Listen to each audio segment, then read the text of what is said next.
Vous écoutez La Voix de la jeunesse sur Étincelle Radio, la voix des jeunes pour le renouveau démocratique.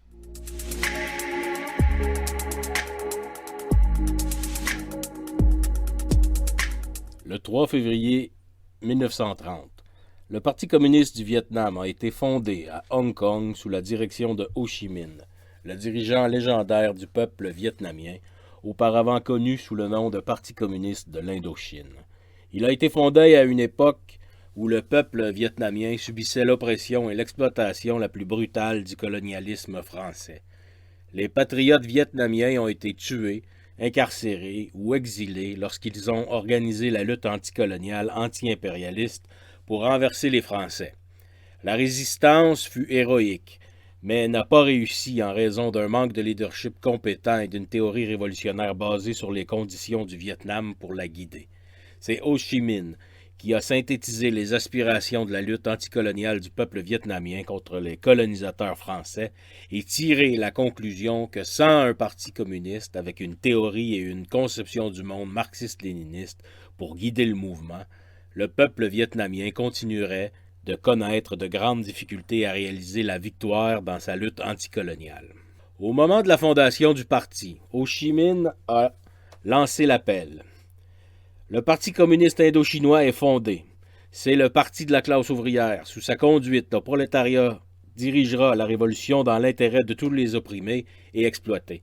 Dès maintenant, notre devoir est d'adhérer au parti, de l'aider et de le suivre pour réaliser les mots d'ordre suivants. Premièrement, renverser l'impérialisme français, la féodalité et la bourgeoisie réactionnaire du Vietnam. 2. Conquérir l'indépendance complète de l'Indochine. 3. Former le gouvernement des ouvriers, des paysans et des soldats. 4. Confisquer les banques et autres entreprises impérialistes et les placer sous le contrôle du gouvernement des ouvriers, des paysans et des soldats. 5. Confisquer toutes les plantations et autres propriétés des impérialistes et des bourgeois réactionnaires vietnamiens pour les distribuer aux paysans pauvres. 6. Appliquer la journée de travail de 8 heures. 7. Abolir les emprunts forcés, la capitation et les taxes iniques qui frappent les pauvres. 8. Réaliser les libertés démocratiques pour les masses. 9. Dispenser l'instruction à tous.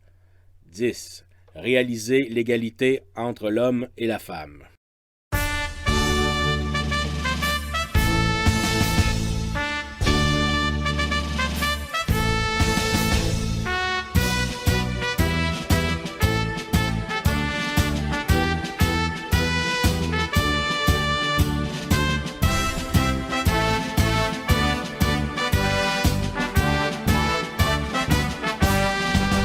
Giải phóng miền Nam chúng ta cùng quyết đi bước, xin để cùng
Sous la direction de Ho Chi Minh et du Parti communiste du Vietnam, le peuple vietnamien a chassé les militaristes français et japonais, proclamé sa république en septembre 1945 pour ensuite organiser le peuple entier pour vaincre les efforts des Français, aidés par les États-Unis, le Canada et d'autres États anglo-impérialistes pour recoloniser le Vietnam et ensuite ceux des impérialistes américains qui avaient pris la relève des Français. Le Parti communiste du Vietnam, au prix de grands sacrifices, a fait une contribution historique aux luttes anticoloniales et anti-impérialistes des peuples du monde pour la paix et a jeté les bases du Vietnam nouveau. À travers tout cela, le Parti communiste du Vietnam a été trempé et formé pour devenir l'instrument des efforts du peuple vietnamien pour l'indépendance et l'autodétermination. Dans son testament de 1969, l'année de son décès, Ho Chi Minh a à nouveau souligné le rôle décisif du Parti communiste du Vietnam en tant qu'organisateur et mobilisateur du peuple à la défense de ses intérêts. Citation. « Je parlerai tout d'abord du parti, grâce à l'union étroite qu'il a réalisée dans son sein, grâce au dévouement total à la classe ouvrière, au peuple, à la patrie. Notre parti, depuis sa fondation, a pu unir, organiser, diriger notre peuple, l'amener à lutter avec ardeur et le conduire de victoire en victoire. L'union est une tradition extrêmement précieuse de notre parti et de notre peuple. Que tous les camarades, depuis les membres du comité central jusqu'aux camarades des cellules de base, préservent l'union, l'unité du parti comme la prunelle de leurs yeux. Au sein du parti, pratiquer une large démocratie, pratiquer régulièrement et de façon sérieuse l'autocritique et la critique constitue le meilleur moyen pour consolider et développer l'union et l'unité dans le parti. Il importe qu'une véritable affection lie tous les camarades entre eux. Nous sommes un parti au pouvoir. Chaque membre du parti, chaque cadre doit s'imprégner profondément de la moralité révolutionnaire, véritablement faire preuve d'application, d'économie, d'intégrité, de droiture, d'un dévouement total à la cause publique, d'un désintéressement exemplaire. Il faut garder au parti son entière pureté, se rendre parfaitement digne de son rôle de dirigeant, de serviteur vraiment fidèle du peuple. » Fin de citation. L'héritage du parti fondé par Ho Chi Minh trouve son expression et sa force dans le Parti communiste du Vietnam d'aujourd'hui, alors que celui-ci continue de trouver ses repères dans des conditions complexes et en toutes circonstances. Le Vietnam a relevé avec succès les défis mondiaux externes, la rivalité des grandes puissances et la crise du système impérialiste des États en renforçant et en consolidant le Parti communiste du Vietnam. La glorieuse histoire du Parti communiste du Vietnam qui dirige le peuple vietnamien dans la construction d'une société socialiste prospère et moderne est un exemple éclatant du rôle indispensable du Parti communiste pour unir le peuple afin de construire une société au service de tous. De cette manière, le Vietnam a également réussi à prendre sa place dans un monde en tant que nation hautement respectée, qui est une force pour la paix, la liberté et la démocratie, tant au niveau national qu'international. Ces faits réfutent la propagande impérialiste contre les partis communistes, qui vient de ces cercles dirigeants, qui tentent de dissimuler le fait que c'est le système de démocratie libérale avec son système multiparti et son désordre constitutionnel qui est le plus hégémonique et qui opprime la classe ouvrière et le peuple et empêche la société d'avancer. Alors que nous célébrons l'anniversaire du Parti communiste du Vietnam, il est important de saisir cette occasion pour étudier et réfléchir au rôle du Parti communiste dans la société moderne afin d'organiser et d'unir le peuple pour résoudre les problèmes auxquels le peuple et l'humanité font face. Les liens entre les peuples canadiens et le peuple vietnamien furent forgés lorsque des dizaines de milliers de Canadiens partout au Canada, en particulier la jeunesse, se sont joints au peuple vietnamien dans sa lutte pour vaincre l'impérialisme américain et pour réunifier leur nation divisée.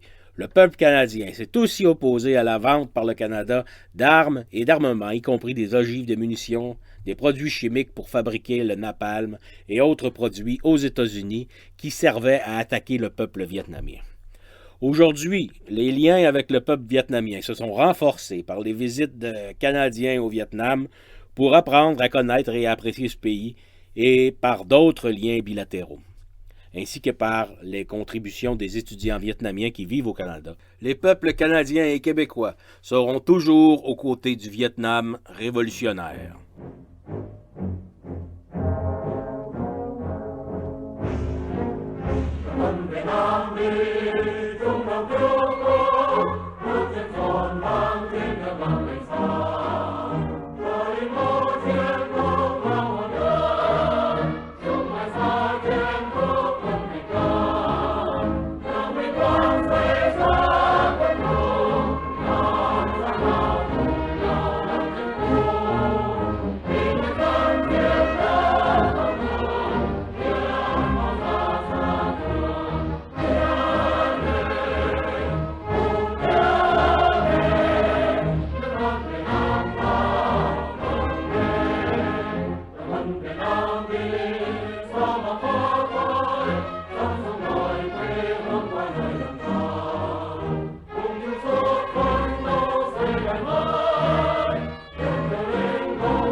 Ceci met fin à l'émission d'aujourd'hui.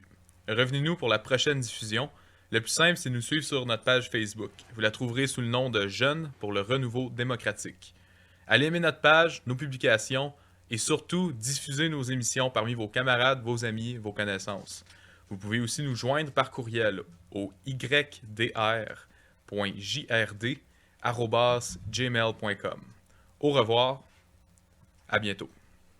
Étincelle Radio est un balado produit par les jeunes pour le renouveau démocratique. Toutes nos émissions sont libres de droit et abus éducatifs. Les chansons que nous utilisons dans nos émissions sont utilisées en suivant le principe de l'utilisation équitable, fair dealing ou aussi fair use.